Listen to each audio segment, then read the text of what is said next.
Guys, അപ്പോൾ നമ്മൾ big boss season 6-ൻ്റെ 18-ാമത്തെ episode, അതായത് 17-ാമത്തെ എപ്പിസോഡ് കഴിഞ്ഞ് 18-ാമത്തെ.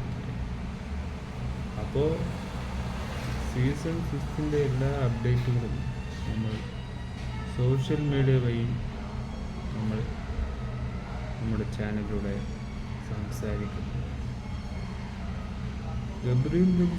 ഗബ്രിയും ജാസ്മിനൊക്കെ പിരിയാനുള്ള ചാൻസ് ഈ ഒരു എപ്പിസോഡ് വഴി നമ്മൾ കാണും. അവിടെ ഒരു തർക്കം നടക്കും. ഗബ്രിയും ജാസ്മിനും തമ്മിൽ തെറ്റാനുള്ള സാധ്യത കൂടും.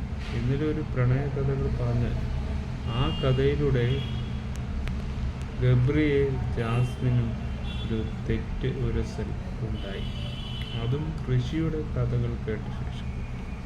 എന്തുകൊണ്ട് ഇങ്ങനെ ഒരു സംഭവം അതിൽ വരാൻ കാരണം, നമ്മൾ നേരത്തെ നിശ്ചയിച്ച ഗബ്രി ജാസ്മിൻ തമ്മിലുള്ള പ്രണയം പൊട്ടും എന്നതിൻ്റെ യാഥാർത്ഥ്യമാണ്. അപ്പോൾ പ്രേക്ഷകർ പറയുന്നത് വാസ്തവമാണെന്നത് നമ്മൾ ചില പ്രണയമൊക്കെ വളരെ നമ്മൾ ഉണ്ടാക്കിയ കഥകളെ പോലെ തന്നെയാണ്. ഒരിക്കലും നമുക്ക് മനസ്സിലാകില്ല.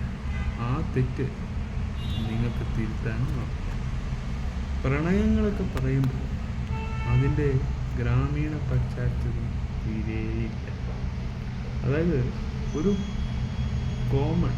കോമണായ മനുഷ്യൻ മനസ്സിലാകുന്ന രീതിയിൽ പ്രണയം പറഞ്ഞു കൊടുക്കണം. അല്ലാതെ ഒരു ബാങ്കോക്കിലെയും മറ്റു രാജ്യങ്ങളിലേക്ക് ട്രാവൽ നടന്നിരുന്ന പ്രണയങ്ങളൊക്കെ അത് എല്ലാവർക്കും തോന്നുന്ന പ്രണയങ്ങളാണ്. അത് സവാരി പ്രണയം അതല്ല. ബിഗ് ബോസ് പറഞ്ഞത് നിങ്ങളുടെ ഇഷ്ടത്തിനും ഏറ്റുമുള്ള ഒരുപാട് പ്രണയമുണ്ട്. ഒരു പ്രണയമെങ്കിലും നിങ്ങൾക്ക് സക്സസ്സായ പ്രണയം, അത് പല രീതി.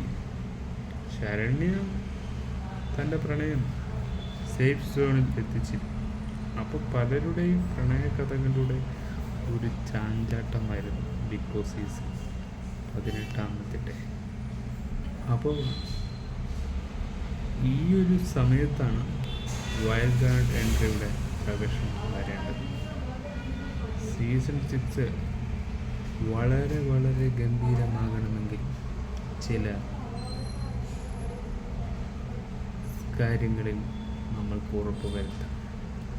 എല്ലാവർക്കും നിയമം ഒരുപോലെയാകുമ്പോൾ ബിഗ് ബോസ് ചട്ടങ്ങളിൽ നിയമം പഠിക്കേണ്ട ചട്ടങ്ങൾ, അത് പ്രേക്ഷകരെ മണ്ടന്മാരാക്കുന്ന കഥകൾ പറയാൻ, പ്രേക്ഷകരെ പൊട്ടന്മാരാക്കുന്ന രീതി, ജിറ്റോയെ ഫുൾ പൊട്ടനാക്കാനുള്ള കാര്യങ്ങൾ അവിടെ നോറ ചെയ്യുന്നുണ്ട്.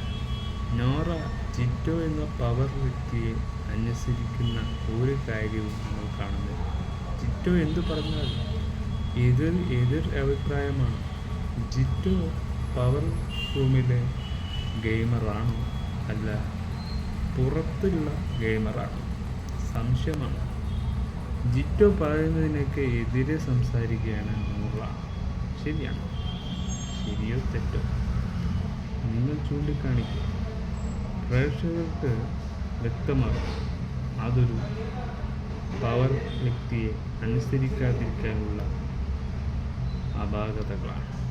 സത്യസന്ധമായി ഒരു ക്യാരക്ടർ ചെയ്യുന്നു, ആ ഒരു ക്യാരക്ടറിന് നമ്മൾ നല്ലതിനു വേണ്ടി എത്തിക്കും.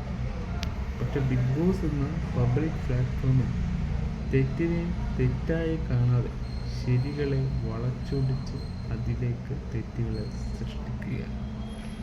അവിടെ നിയമം നമ്മുടെ കൂടെ ഉണ്ടാവില്ല.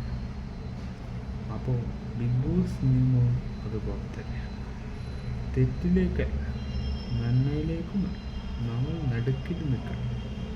ആര് നന്നാവും ആര് ശരിയാകും എന്ന് നമുക്ക് പറയാൻ പറ്റില്ല. അപ്പോൾ കൺഫ്യൂഷൻ ഇല്ലാതെ സീസൺ പോകണം.